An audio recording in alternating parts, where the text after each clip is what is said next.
Awesome. What's going on, y'all? Welcome to another episode of NJ Healthy Heat. I've got a special guest today. He's actually my head baseball coach when I played at Lenore Ryan University, Tom Fleenor here.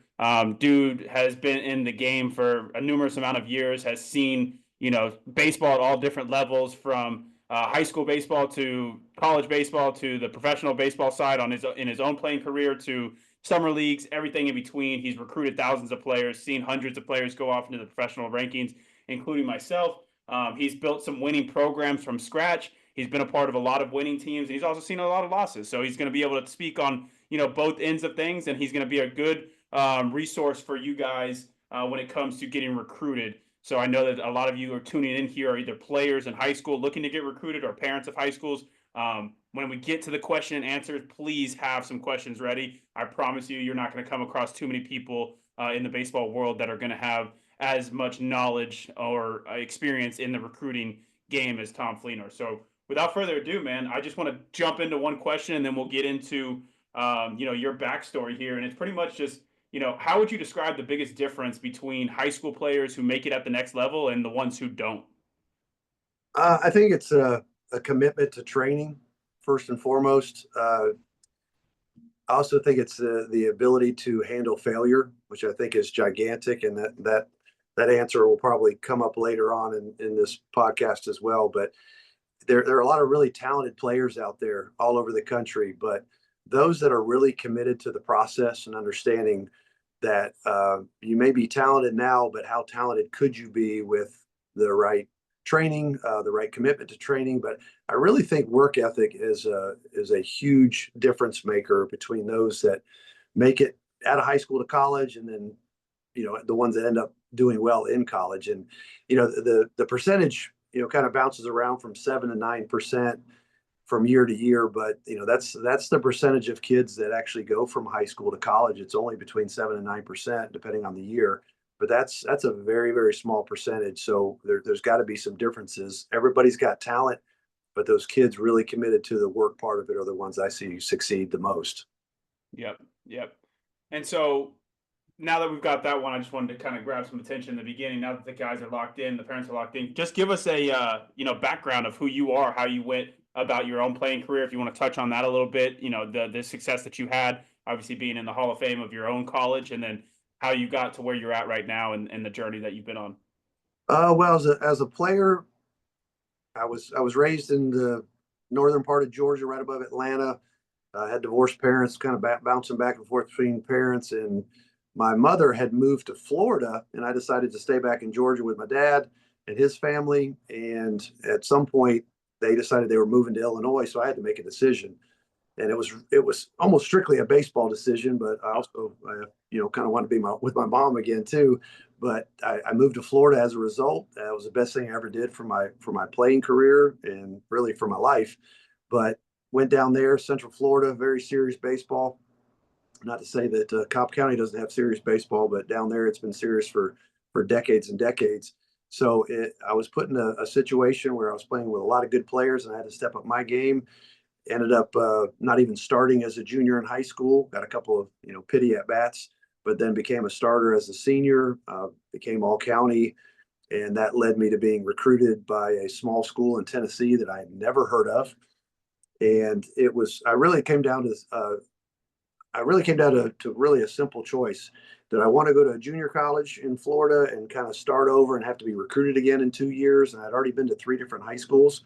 So I really didn't want to go that route or go to a smaller school and kind of just be there and establish myself once and go from there, which is what I ended up doing at Tennessee Wesleyan College, which is now Tennessee Wesleyan University. And interesting. I went to go play for a man from New Jersey. He was from Parsippany Hills, New Jersey, as a matter of fact. Yeah, He was a that's right around the corner. young coach at the time, Mike Policastro, still one of my greatest influences in my life, and got to play for him. Started as a freshman. We weren't very good, but they had just brought a big group from Florida up to try to get the program going. I think there was 8 or 9 of us that year from Florida. The assistant coach was from that area, and he would go down there every year and just stay with his mom and go watch high school baseball games every night. And luckily he found me. So I decided to go up there, and we just got better as a program each and every year. And my last 2 years, it culminated in a couple conference championships. And Tennessee Wesleyan today is one of the top, traditionally one of the top 10 NAIA schools in the country. They've got 2 or 3 national championships. And I'm very proud to say that a lot of that started with my group that went there a billion years ago. But from there, as soon as I graduated, our head coach took another job at a junior college down the road, Cleveland State. And at the time, Tennessee Wesleyan wasn't even that great a job from a pay standpoint. So he left there, went to Cleveland, which is where he was living anyways, Cleveland, Tennessee. Started my career there, was lucky enough to land a volunteer assistance job at Ole Miss a year and a half later.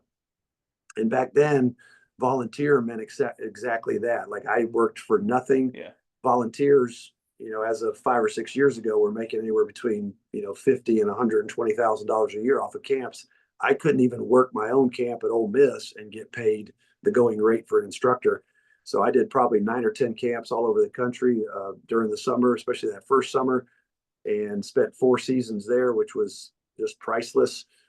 Got to be a part of the first Ole Miss team ever to win 40 games, and we got beaten the regional championship, and this was before super regionals. We got beaten the regional championship by Florida State in Tallahassee, and that was J.D. Drew's freshman year. Doug Mankiewicz was playing first base. Jonathan Johnson, who was a first-round pick, and it was that team was stacked, and we were basically out of pitching. But from there, I actually got went back to Orlando, pretty much penniless and broke, and started working for Rollins College, and helped with Bob Reichman, who's still one of my best friends to this day, helped him build that program into what eventually became, a couple of years later, a World Series team. From there, I got my first paid job at USC Spartanburg, which is now USC Upstate. That's how old I am, because all these places have changed names. But you made sure to let everybody know how old I was in your introduction, but that's okay. It is what it is. I think they kind of got the gist of it by that gray beard that you got rocking right there, brother. All that wisdom. All that wisdom. But up until my first paid job, I had literally worked for free for 7 years, just chasing the coaching dream. I worked at a drug wholesale factory. I worked in the campus rec department. I worked at Kmart. I worked at JCPenney. I delivered pizzas for Papa John's. My last 2 years at Ole Miss, I was the third base coach as the volunteer. And it just sounds crazy to even say, but we'd be in Baton Rouge and I'd be coaching against, in front of 7,000 people every night in a 3-game series. And then we get home, and the next night I'm in my truck delivering pizzas for Papa John. So, what looked like a very cushy job that I had in the SEC was paying me nothing. So, but to chase that dream of to be a college coach, and that's all I ever wanted to be, I had to do those things. A lot of people aren't willing to go through that these days. They work for free for 1 year and wonder why they're not a big time full-time paid assistant at a college. But from USC, I kind of lied when I was up for the job at USC Spartanburg. The guy had asked me if I'd recruited before, and I was like, "Oh yeah, I've done a lot of recruiting." I hadn't done any recruiting, and it just happened to be my thing. So we hit the ground running. That program had averaged 14 wins a year for the previous 10 years. And by year 2, we had our first winning season since they had entered Division II ranks. And our last 3 years there, we won over 100 games, and we actually reached the top 25.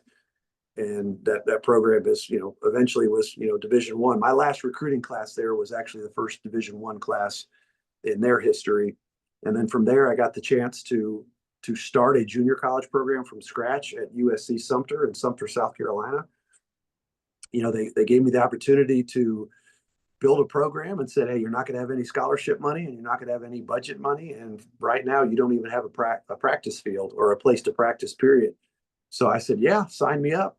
And I don't think it could have gone any better. We won 37 games that first year with nothing but true freshmen. We actually had a couple transfers, but they were redshirt freshmen. Everybody was a freshman. Year 2, we were 52-11 and finished ranked 3rd in the country.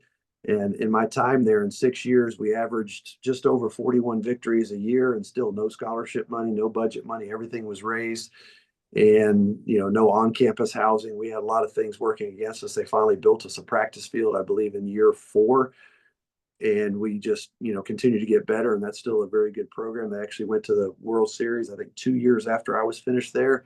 Got the chance to take over the Lenore-Ryan baseball program. I'm very proud of what we did there.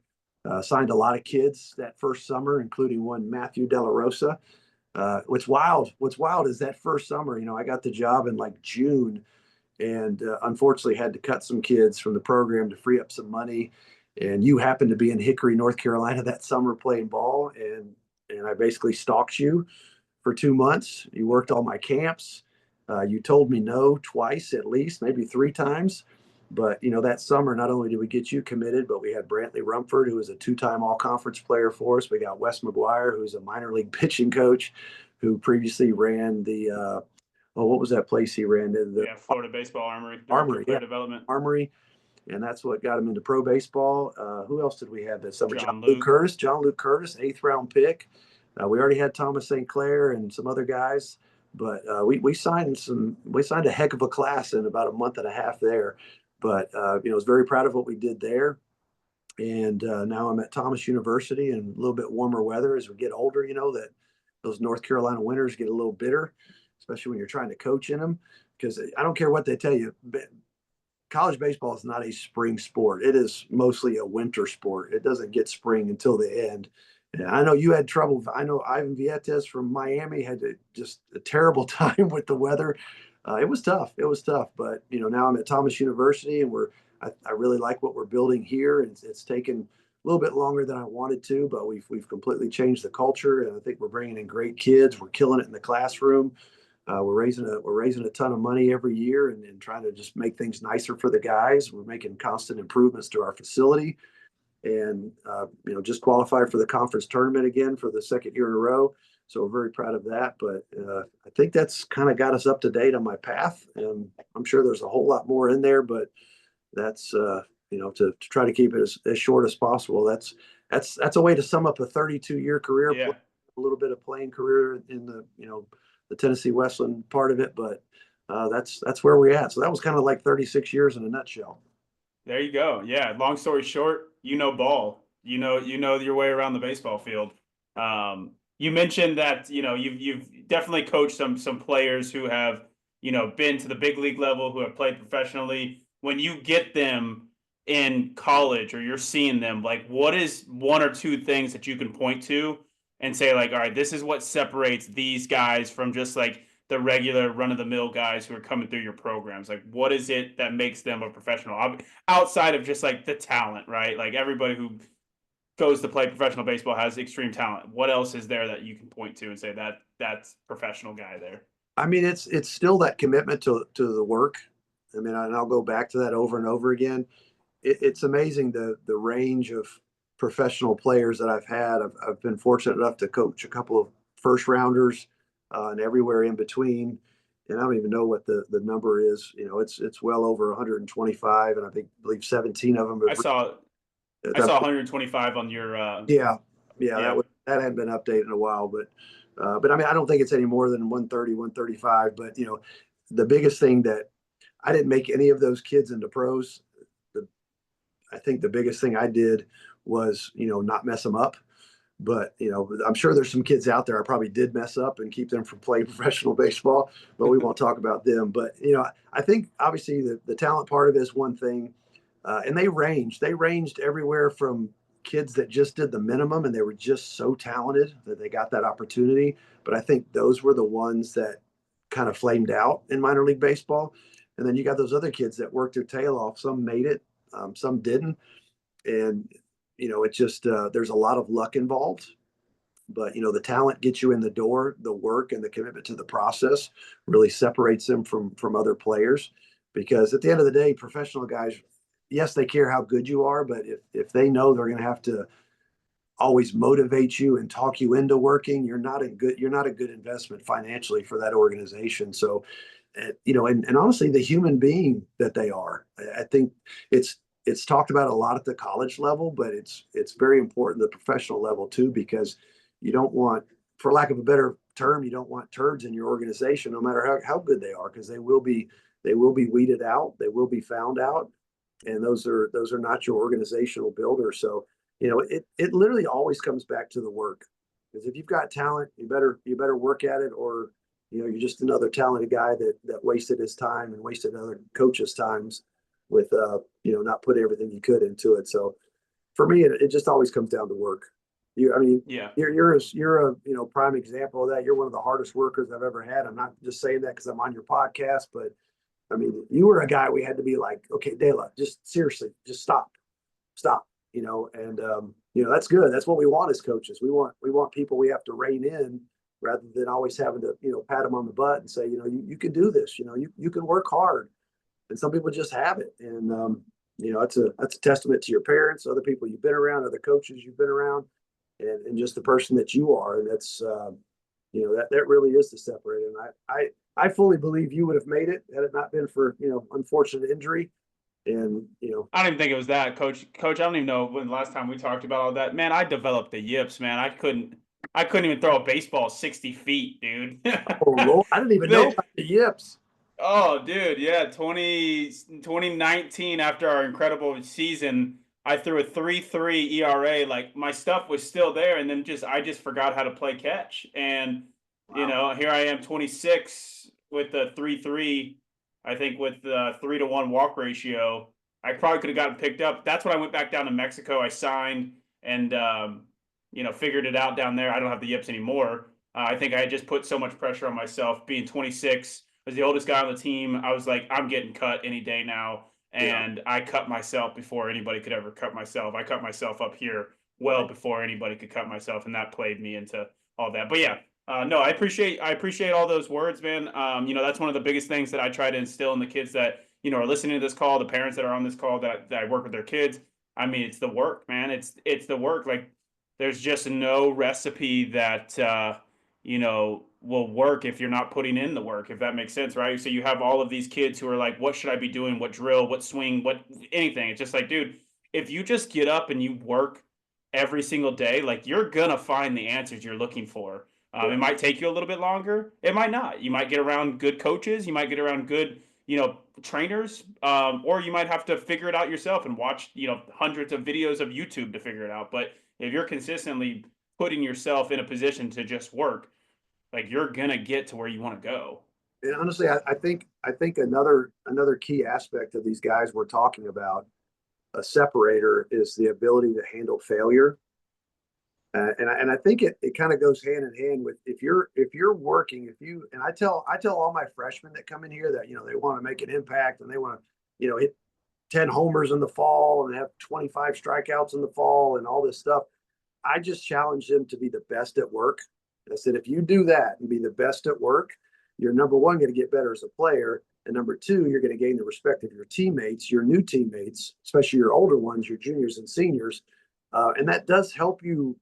It does help you handle failure, hopefully, because I think that's something that I think can develop.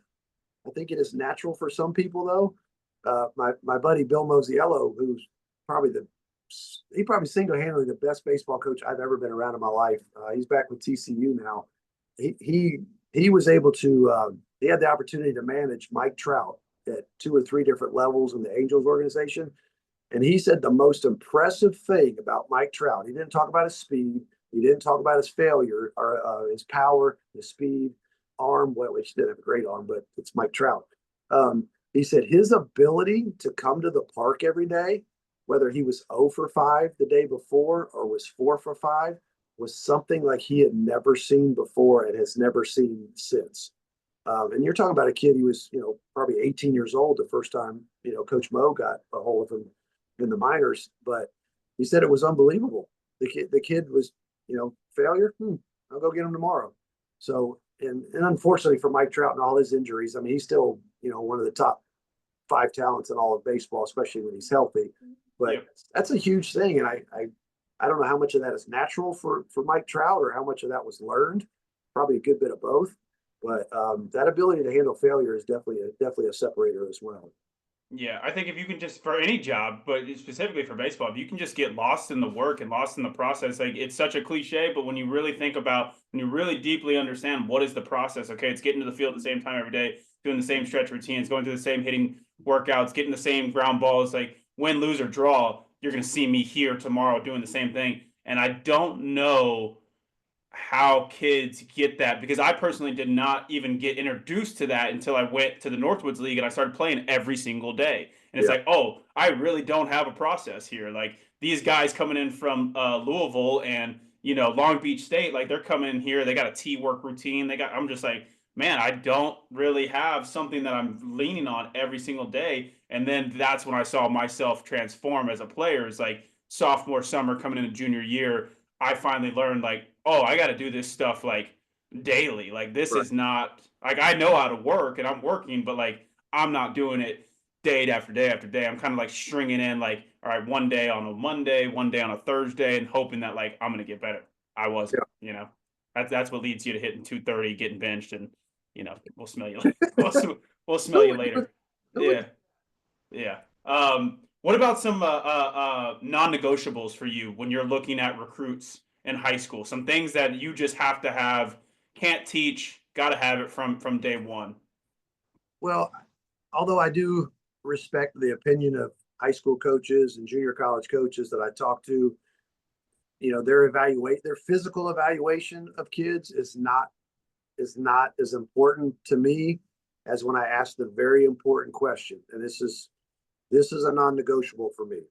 What kind of teammate is he? The teammate aspect of this, because we've got a lot of kids in our program. We got a JV program, we got a varsity program. My thing is, I tell these kids from the jump, if you are here contributing somehow, some way, you stay here as long as you want. And that starts with being a great teammate. That's where you'll get respect from your peers, your ability level aside. It doesn't matter. Teammate, teammate, teammate. And if I ask that question to a high school or junior college coach, and they almost avoid it and go right back to, well, the kid's he's got power, man. He can really field and he can really run. Then that kind of answers my question, because I've been burned, especially now in this point in my life. I've been burned too many times worshiping talent, and you know I could bring up examples, but I really don't want to, because it's Nah, still it's it's still all good. it's still a fresh wound. But I learned, and this was years and years ago, probably 7 or 8 years ago. Worshiping talent does not get you anywhere, and literally it just chips away at the culture of your program, something that's very hard to build and maintain. So being a great teammate is absolutely non-negotiable. And if I'm sold a bill of goods and somebody does, they're not honest with me about what this kid is, and he gets in here, then we'll have to deal with it then. Either they'll get, either they'll get with the culture or get run over by it. If that doesn't work, then, we'll just have to ask them to leave. But that's really, for me, the only time I ever will ask a kid to leave our program is that kind of stuff. And again, we're back to everybody's got talent at some level or another, but the teammate part of it is so crucial for me, and especially as my priorities as a head coach have evolved. I've got to, we're going to be around each other more than we're going to be around our own families for that 9 months out of the year. So let's surround ourselves with the best people possible. I'm a firm believer that people win, and even if those people that you have don't win, well, it's not going to be half as miserable as it would be if you Mm. got slappers. There's a good slapper and there's a bad slapper, but if we got a bunch of these guys that chipping away at the culture every single day, they're not on the energy bus. I have no patience for those people anymore. I really don't. I don't care how good the kid is. You gotta go. Yeah. So what in your mind like makes up a good teammate? Like when a kid listens to this or a parent listens to this and they want to be a good teammate because they want to get recruited, like what does that really mean to you or to like the college baseball landscape? It's a feeling that hopefully you have as a young person, that you want your teammates to succeed even more than you want to succeed. Like understanding that it's bigger than just one person. I have found out uh, over many years of doing this that everyone is replaceable, including myself. I've been replaced before, and the program went on, but everyone's replaceable. So make yourself irreplaceable. If you're pinch hit for, I want you to be that first guy in the railing cheering for that guy that is pinch hitting for you, and be the loudest when he succeeds. Be there to console him if he doesn't succeed. But at the end of the day, want it more for your teammates than you even want it for yourself. And you'll be a success in life if you do that. So literally it's just about putting other people in front of yourself and serving. Quite honestly, if you're too good to serve, you're not worthy of being a leader. I literally my pastor just said that in our church service yesterday. And it's like, man, that's such a great line. Or this morning, excuse me. God, it's Sunday. Yeah, it was this morning. But literally, he said that this morning, and I looked at my wife and I said, "Man, that's such a great line. It's such a great line as it relates to being in any kind of group of people, not just a team. It could be your work colleagues, or if you're the boss, the people working under you, they should be working with you, not under you. But that's the way I look at it, and it's again, I've evolved a lot as a coach. Some things are different for me now than they used to be. My priority used to be nothing but winning, and if we don't win, it's a failure. But now, yes, I want to win, and you won't meet anybody that wants to win as bad as I do. But at the end of the day, it's just different now. Surround myself with great people, and the losses aren't going to hurt as bad. As a matter of fact, the losses for me now hurt worse for the kids who really want it. And as long as it still hurts the kids, I know I got the right kids. If the losses don't hurt them, then I don't have the right people in my program. So at the end of the day, just wanting it more for other people than yourself, to me, in a nutshell, describes a great teammate.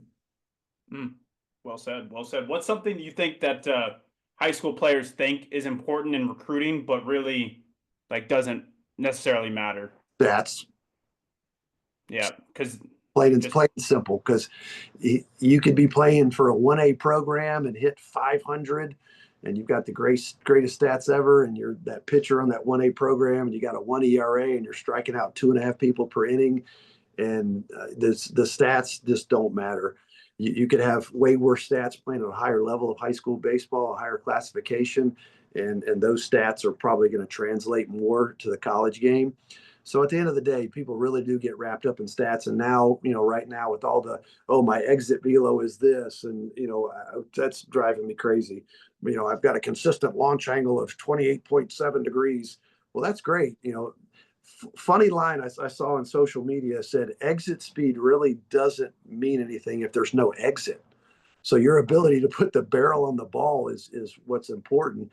Granted, those numbers are important in measuring certain things, but I can watch a kid hit and hear the sound of the bat, or watch how far the ball is going and go, hey, that kid's got pop.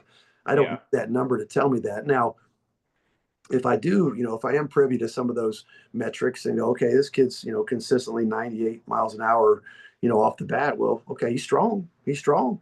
That's that's about where I leave it. I don't know if he can yeah, breaking ball. I don't know if he can hit an 85, plus mile an hour fastball.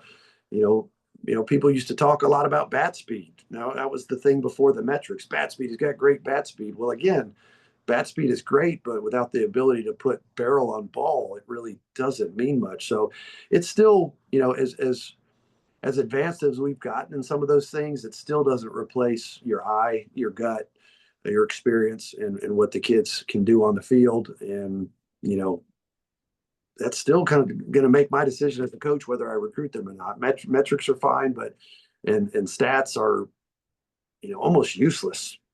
I mean, one of our draft picks, Justin Dean, he hit 160 as a junior, and nobody recruited him because he hit 160 as a junior.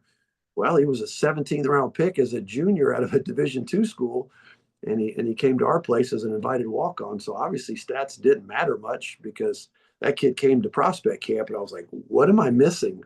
What is yeah, everybody else missing? Am I the one that's dumb in this? That this kid is awesome.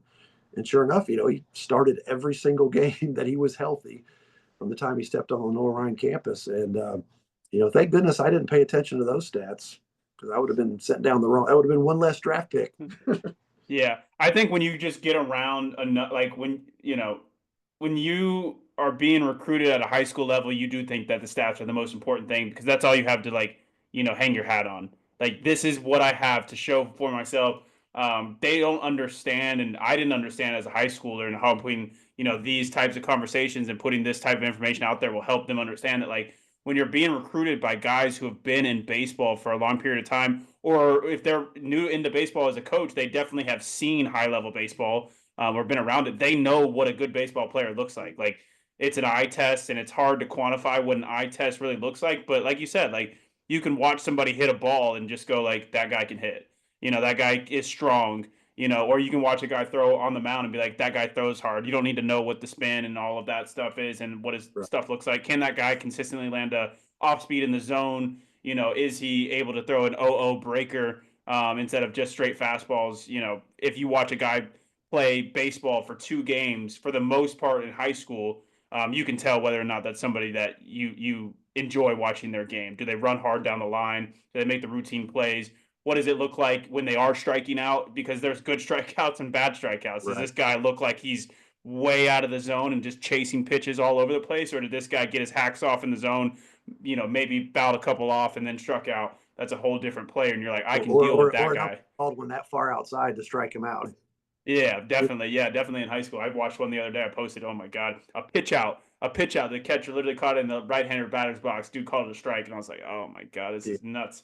Yeah. But yeah, I think most high school players and parents just need to understand that like your kid's being evaluated by people who know baseball, And and if you think about it, a high school season generally lasts 20 to 25 games. That's barely half of a college season. So a kid could have his worst 20 or 25 games and only hit 200, but you see the things that you think you see, and you stick that into a sample size of 50 games over college, then who knows, that kid might end up hitting 380 in high school if it was a 50-game season. So it might just be a bad sample size, and he struggled a little bit. So yes, stats are, yeah, definitely very overrated. It can be something if you put up some gaudy stats that will make a coach pay attention, but still it's going to be what they see with their eyes as a coach that's going to determine whether or not they recruit that young man. yeah. Do you think there's any schools out there that are going recruiting strictly off of analytics and they're only recruiting players based off of numbers? Do you think there's a school out there that exists?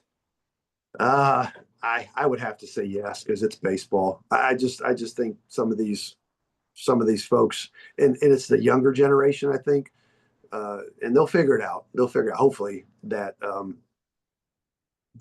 not the way to do it. It's just Yeah. not. But I would say I'd probably say there's some younger coaches out there that are probably relying on it. If they're a recruiting coordinator at a school and they're getting thrown all these metrics, and yeah, that's not going to end well for them. They'll Yeah. figure it out, or figure out another profession.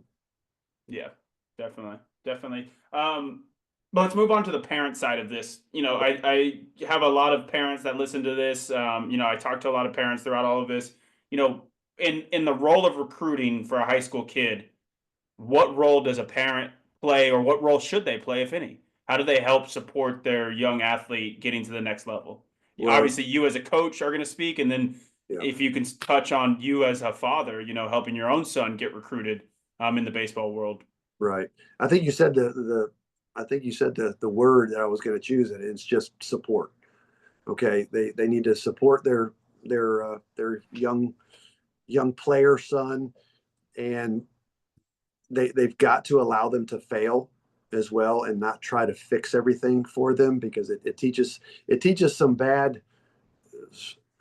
habits. Because if parents are fixing everything for them now, when they do go off to a college program, and whether they're an hour away or 10 hours away, it's going to be their time to grow up and be an adult, even at 18 years old, and handle their business.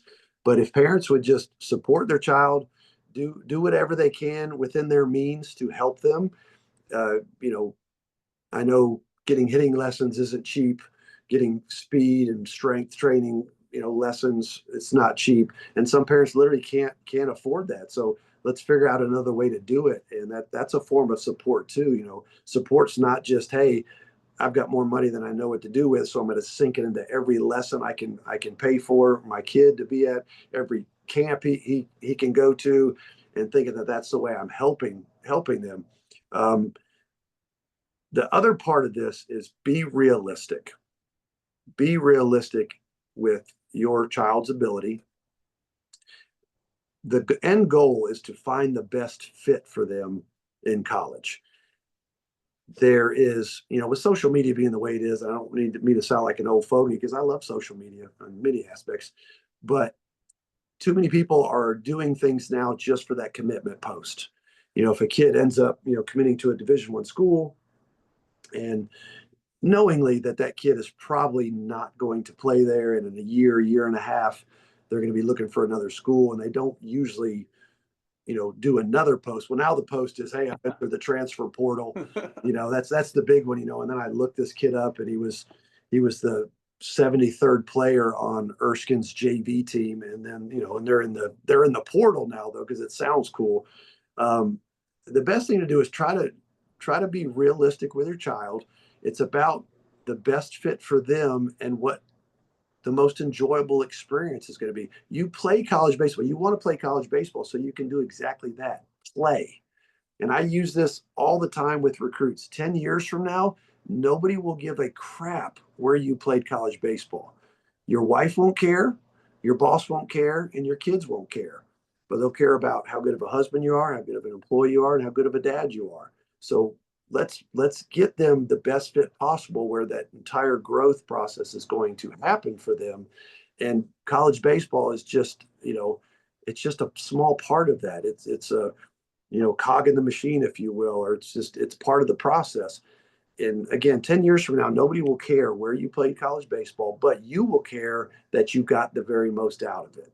So if that means you go to an NAIA school, if that means you go to a D3 school, if that means you go to a Division II school that's not very good, who cares? Find the best fit possible to where you're wanted and the most needed.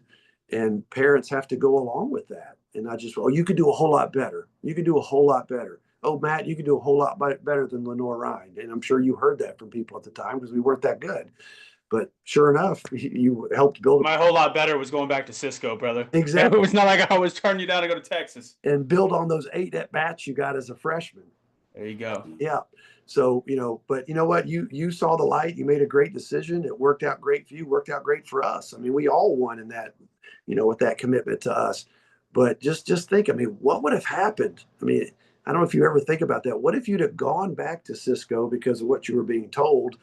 You're going to be my starting shortstop this year. I know I only gave you 8 at bats last year, but you're going to be my guy this year. And so those are hopefully decisions that parents could help their kids make and sort through the fluff, and don't do it for the social media post. Do it for the experience you're about to have for the next 2 to 4 years. And at the end, that's what I hope parents can do is just support them and not give them unrealistic advice. Because at the end of the day, this is about their kids' experience. It's not about the parents' experience. The kid is the one going to college to play baseball. The parents are just, they're going to be there to watch and support. So support and be realistic with your kid. Don't be afraid to tell them no. Don't be afraid to tell them, hey, you're not going to LSU. It's okay. You can go there for grad school when your Division III baseball career is over and go to LSU and have a good time. But it's just such a very small window that you get to play college baseball. So make the most of it. And the parents should really, guide their kids in that direction to get the most out of it. And again, I can't say it enough. Just be realistic. Be realistic with your kid. We got a couple more questions here, and then we'll get into the Q&A session for everybody. So, what's something that a high school player can do today to make themselves more marketable to college coaches? Make a video. And it doesn't have to be anything.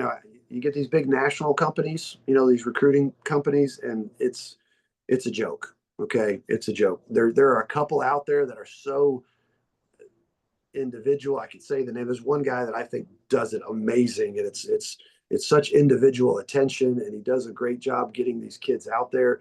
And for some of these national recruiting services, it's just pay your money. We don't care how good you are. We're going to splash that to every college email that we can find. And it's like, I mean, serious. The other day I got one for a 2030. A 2030. I mean, I had to figure out if that was like 6th grade or something. I don't even know what. But a 2030, come on. That is a recruiting service taking your money and going, hey, we're going to get your kid on the radar. Well, it's real simple. Make a video. It doesn't have to have music to it. It doesn't have to be anything professionally done. Show yourself running. If you're a position guy, running, throwing, fielding, hitting. That's it. That's it. And don't send an email to a coach without a video. Make the video. Make sure. My son wanted to make a video for so long, and I literally kept telling him, "Bro, you're not good enough yet. You only have one chance to make a first impression." And he finally got to the point where I thought he was good enough. So okay, now it's time to get some footage.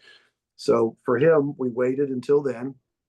And, you know, again, some of these big national recruiting services are stealing the kids' money and paying for graphics and music and all this stuff. And it doesn't take that. Just some of the best players literally I've ever signed was just, and this, again, this shows how old I am.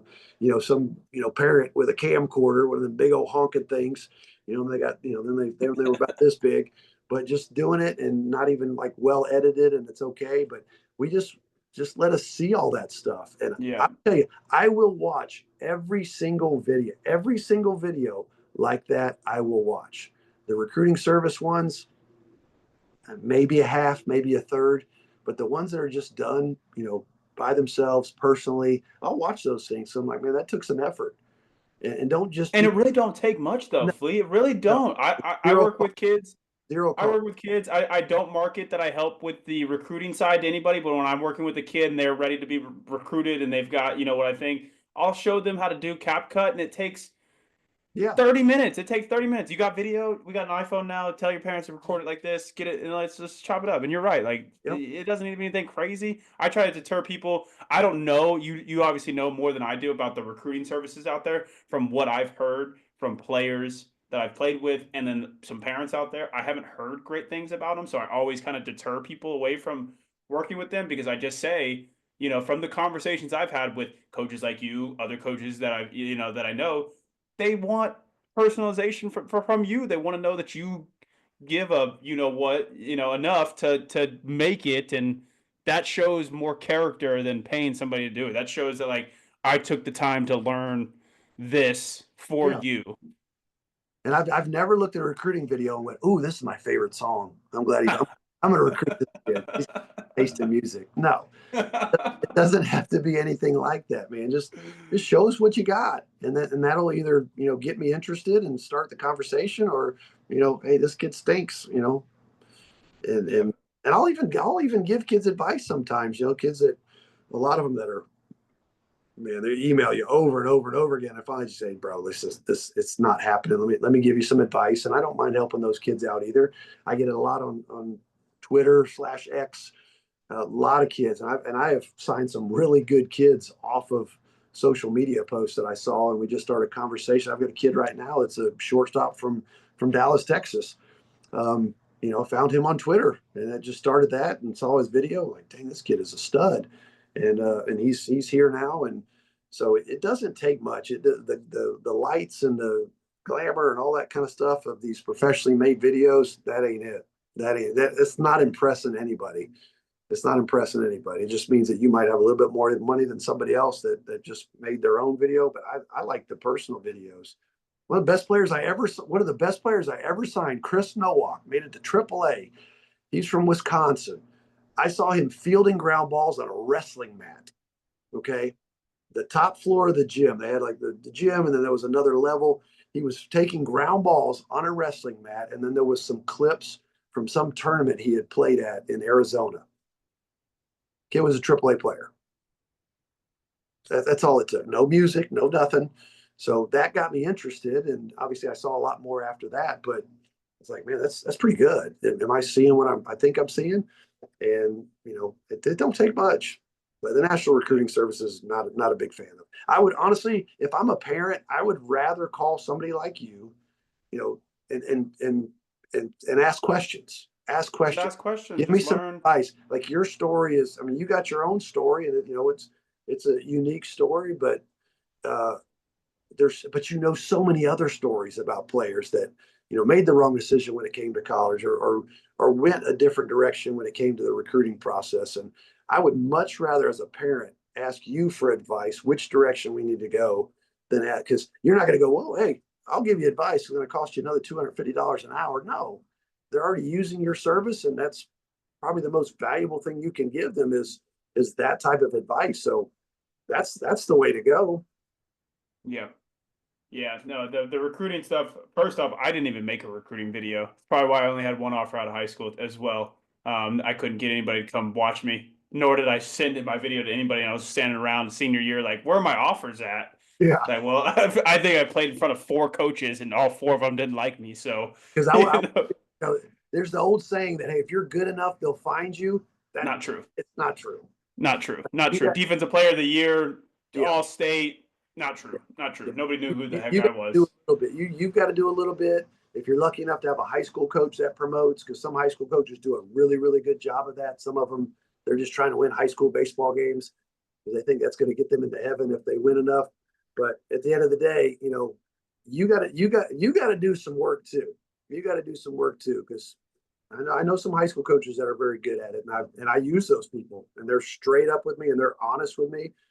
And I got two kids coming from a program in Jacksonville that traditionally they're not very good.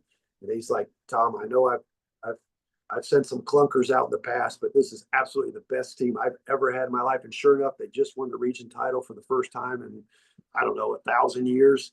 And I literally got their two best players. So I trust this guy. He tells me like it is. And, I'll go back to him. I'll go back to him Yeah. because he's now he understands because he has sent me, a clunker, but the kid actually would have been pretty good. A lot of stuff, injuries and stuff. So it wasn't really a clunker, but just they've not traditionally been a winning program. And he was very upfront with me and said, "Man, this is the best team I've ever had." And sure enough, they're showing it. But trust that guy. And a lot of high school coaches, a lot of high school coaches.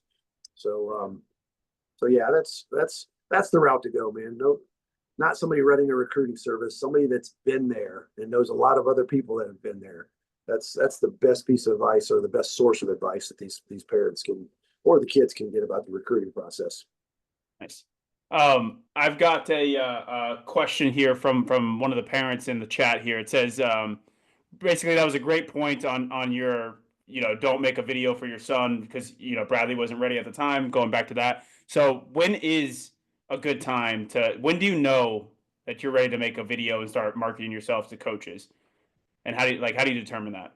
Well, I think it's different for every kid. If you're going to be a big time player, one of these Power Five guys, like you'll know probably as a sophomore. I mean, it'll be there. Guys like my son, it didn't happen until summer before his senior year, where I really thought, he made a huge jump, and I'm really glad I went through that.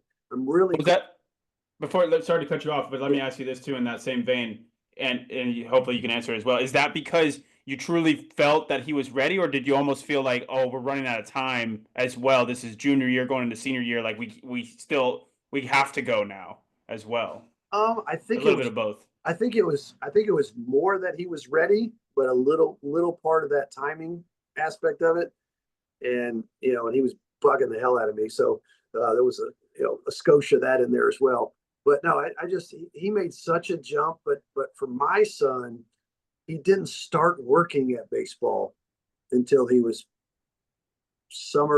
literally summer before his senior year. He Yeah. really saw himself getting passed by because you remember he would come to the field, he would take BP. And I don't know if he was doing this when you were there, but definitely late in my LR career. But he would come, he'd take BP. It was probably tragic, and he wouldn't take ground balls. He wouldn't stay to watch bunt Ds. He wouldn't stay to watch first and thirds. He would take BP and he would leave. And it wasn't until he started like hanging around, like starting to want to learn some of the other stuff that he started making a jump. But wasted a lot of time, and he regrets that. But yeah, Hard growing up. I think it's different for every kid. And here's the other part of the timing aspect. If it's not until spring of their senior year that they've made this jump and it's time to get something on video that's actually sellable, then that's okay. That's okay. I signed with my college, and I know it was a different time. We didn't even have the worldwide interweb that you guys call the internet, but I didn't sign with Tennessee Wesleyan until July after I had graduated. And it was a different time, but I was going to these junior college showcases and stuff, these unsigned senior deals, and there weren't many of them back then. But it was very late for me, and I ended up, like you mentioned before, a Hall of Famer at my school. So timing is a big thing, and I think like juniors right now, juniors that just completed their spring seasons or are completing them now, like they're in a panic. Like, oh my gosh, I'm not committed yet. I'm not being recruited yet, and it's okay. It's okay. Everybody's timing is different, and it's better to wait until you're ready to market yourself than to do it too early. Because, like I said, you only have one chance to make a first impression. You send that to 30 schools before you're ready, then that's 30 schools that you might be good enough to play at, or some of them 6 months from now, but they already saw your video and that kid was he was okay. So yeah, timing is everything, but it really is on an individual basis. Every kid is different. I really think so. So I mean, I hate to skate around that answer, but it's the honest truth. Yeah. I Everyone also, I mean, develops differently. yeah, I didn't get signed until my senior year, as well in high school, to my junior college, and then I didn't sign with you guys until a month before school started. Yeah, Literally a month before school started, I was switching schools and joining a new program, and while I was still in junior college, you could have easily signed a senior in high school at that point in time and said, "Hey, we got 1 month until school starts. Can you make it?" right. All right, like it could have been the same thing. So yeah, it's And it's it's Cody Eason definitely difficult. could have What been about Cody the kid? Dell's a shortstop. Remember There you Cody? go. Oh man, Cody, if you're listening, I think you're living a great life from what I've seen. What about like I don't know.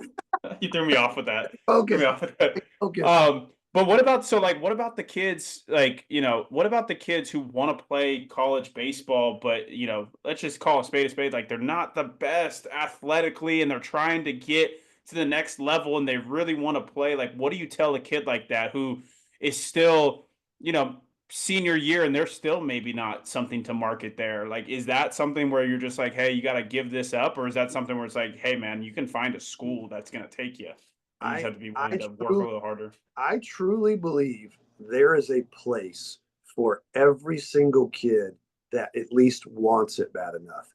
Now that may mean I go from Florida to some place I've never heard up in the Northeast, somewhere out in the Midwest. But see that's where this hey, I'm willing to do anything really gets challenged, because they're like, I'm willing to do anything, and then some no-name school out in the middle of nowhere, Kansas, says, hey, we got a shot for you here on our JV team. They're like, whoa, wait a second.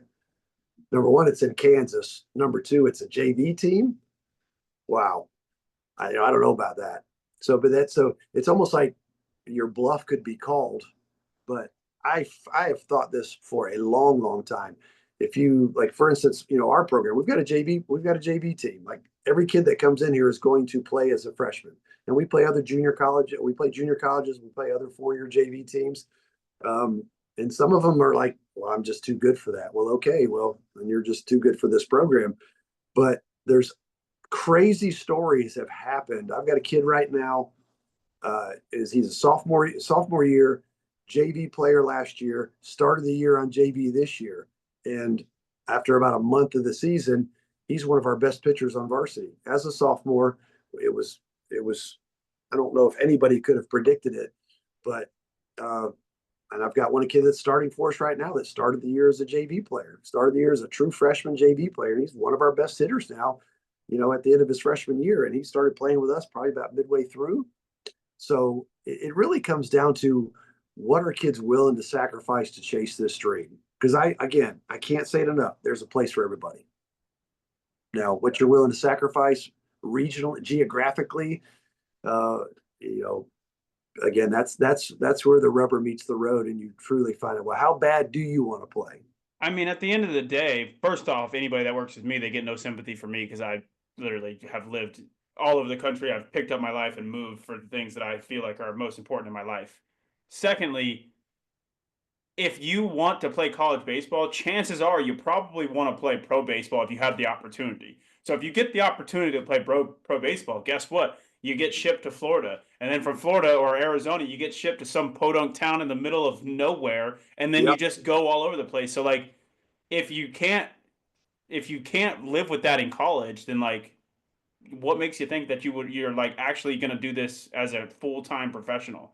And then that's what you say, like this is where the rubber meets the road. Like I think you're all talk, Yeah. like you don't want to go to California to play with this school that's giving you a full ride, to be at a D2 school. You'd rather just go to, school up here. So you don't want to play baseball in college. Right. So, and I think that That's a good comparison. And I've got an interesting story. I was lucky enough to coach a guy named Dave DeLucci back at Ole Miss, and he got drafted. Actually, got drafted his junior year, came back. Thank God, because that's the year we won 40 games. Uh, Went to see him in Bluefield. Okay, he was playing for the Bluefield Orioles, and he was, had dinner with him that night, and he was talking about quitting. He was going to quit because he was homesick. He's from Baton Rouge, Louisiana, and he's sick. He's sick of being away from home, and he was going to quit. And I think I had a little bit to do with talking him into continuing to play. And sure enough, guy ended up playing 13 years in the big leagues and was on, I think, two different world championships, at least one world championship team. Those But are good, right? he was going to quit because he was so miserable playing in Bluefield. Yeah. But I guess it's okay when you're playing A ball because you're a professional player, but it's not okay if you're playing on a JV team, for some NAIA school out in Oregon or something. But yeah, again, it just goes to show which kids are built for it, and chase that dream as long as you can, or as long as you're motivated to do it. But there's a place out there. There truly Yeah. is. I think it makes the story cooler too. When you're able to battle through, like, going to a random school that maybe you didn't see yourself going to originally, and you have to fight through like the adversity of maybe being on JV. And when you're in that, you know, mindset, if you can just stop and just say, man, how cool is this story going to be when I get to the top of this, when my career is all said and done, and I get to say that I ran through the mud here and wherever I'm at, and it wasn't the easiest path forward. Yeah, It's much cooler than being like, I was the highest recruited kid out of my school, and I went here, and I was just given this God gift to baseball, and I ended up making it to the big leagues or whatever it may be. But yeah, being able to tell that story and coming out with some scratches and scars is always cooler than the other way around. So, yeah, and uh, not and the fact that, hey, I'm one of those 7% that got to go play college baseball out of this graduating class. I mean, that's 93% didn't make it. So who cares? yeah, Who cares where you go? Who, yeah. Final words here, Coach. Give us what you would got. Whether it's a message to the parents, players, whether it's a message to your 17-year-old self, like, sign us off here. What's the biggest takeaway that people can leave here with?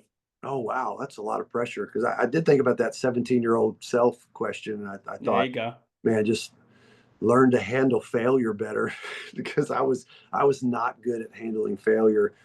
Big helmet thrower, and just basically, You man, and me both. complete butt of myself. And I look back now, and I'm very embarrassed about how I acted. Um, 10 years ago, I'm very embarrassed about how I acted as a coach, being frustrated. And I don't have the blowups I used to have, Dela. When I do have them now, they're very few and far between, and they're so much more impactful because I just learned how to handle things better. Again, just putting my better priorities in my life. My walk with Jesus has been something that's helped me in so many ways. I can't even list them. So I lean on my faith a lot these days, and for me, that's changed my life. It's changed my life. I encourage other folks to do that. If that's not your thing right now, then that's okay. We're all on our own path, but I do encourage kids to try to find Jesus, and it definitely makes your life a whole lot easier, because you always have somebody to talk to. You always have somebody to give your cares to, and all your anxiety, especially when it comes to baseball, man. It helps you handle a lot of things when you can just put things in perspective better. But at the end of the day, man, I had a wise man once tell me years and years ago to be faithful to baseball, and the game will be faithful to you. And I've challenged that saying many times, because sometimes, after a tough loss, it doesn't seem like baseball was all that faithful to me. But then, we get to play again tomorrow, or we get to play again next weekend. So, the games just keep coming. But I love this game. It's been my life, but it doesn't define who I am anymore. And at some points in my life, it did define me. But I'm a lot happier now knowing that it doesn't define me. Who I am as a person does. So much different perspective on the world, and how I want people to view me. And at the end of the day, I've always enjoyed my players, but now it's on a different level, even that it's about relationships. Whatever you do in life, man, being a teammate, just being a person in this world, the relationships that you make, the impact you can have on people, on a daily basis, and especially in this game, Dale. I mean, the people you're making an impact on now, I don't know if you truly understand how awesome that is, but I don't sometimes, you man. I'll you be you honest. will you will. There'll be It's crazy. I it's was looking at some stuff today. I was looking at some stuff today, and just my Instagram account alone had reached 250,000 people in the past month. wow. And it's just like I don't even know how to feel about that on some days. And um, yeah, baseball has been very good to both of us. It's an amazing sport that like you said, like builds these amazing relationships. It's built a life for both of us. Um, and yeah, it's something that can never be taken away from you, really. And I think that to touch on your thing on failure too, I think learning how to deal with failure is something that really helped me and really took my game to the next level. Obviously, you saw it firsthand. Big helmet thrower. I was a big helmet thrower in high school. In the moment that I'd learned to kind of just let go of that and understand that yeah, you're going to play again tomorrow, and that again, it doesn't define who you are. Being 0 for 4 doesn't mean that you get to be a D bag, or you get to beat yourself up. I think it's more about beating yourself up, that you're still fine as a person. I think that is really important for young athletes and parents to understand too. Parents, please understand this game is so hard, and your kid's not trying to fail. I promise you, your kid's not trying to fail, and you don't need to remind them that they suck today. They know. They're already beating themselves up internally. Just let them be and just support them from a distance. Yeah, no, Flea, thank you so much for coming on to this platform, man. Really enjoyed getting to learn from you. I'm sure a lot of the players did and parents did as well. Like I said, I'm gonna chop this up and put it out there to the world, and hopefully we can impact just one player or parent's lives with this conversation. If that's all we do, hey, we made a big difference, in my Yep. opinion. Yeah, and have anybody wants to follow me on X, Yeah, it's go ahead. at FleaDog28, and that's Let me put it in there. at FleaDog28. I believe my Instagram is tom.fleenor, but that's kind of more, I don't know. We put some decent stuff out there. I try not to get too political anymore because I got some backlash on my politics, but at the end of Yeah, the day, all good. I try to stay away from that stuff as much as possible and just put baseball content on, or just how my team's doing, whether it be in the classroom or on the field. And just I'd love to have some more followers, and hopefully, you know, for me, I try to use social media to get some positive stuff out there. But on the flip side of that, I love all the positive stuff that comes from social media too. So I love to follow accounts that are motivational, and I don't care if it's just baseball or any other sport or just life, but I love following those accounts as well. So, if you guys got any of those suggestions for me to follow, please pass that along as well, because I think it's a constant, self improvement, quest that I'm on, and that we all should be on a daily basis. So, that's where I think social media could really be used for good, and instead of some of the cruddy stuff that gets on there.